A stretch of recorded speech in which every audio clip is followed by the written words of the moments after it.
Kərim Xanzəndi biz Azərbaycan tarixinin çox maraqlı bir hadisəsinə görə tanıyırıq. Buna Şiraz qonaqlığı deyirlər. Həmin qonaqlıq dövründə bilirsiniz ki, Kərim Xanzənd Azərbaycanın bir çox xanlarını özündə əsir saxlamışdı. Hətta Pənahəli xanın da ölümünə səbəb olmuşdu Qarabağ xanı. Lakin Kərim Xanzənd tarixdə təkcə ona görə qalmayıb. Həm də Osmanlı imperiyasını məğlub etməsinə görə qalıb.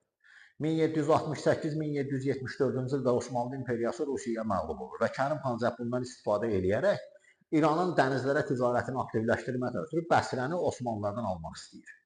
Və 1775-ci ildə Əmir Baban adlı Kürdün üsyanından istifadə edərək Osmanlılara hücum edir. Bəhanə isə ondan ibarət olur ki, Şiə zəvvarlar Kərbəla və Nəcəf şəhərlərini ziyarət edə bilmirlər.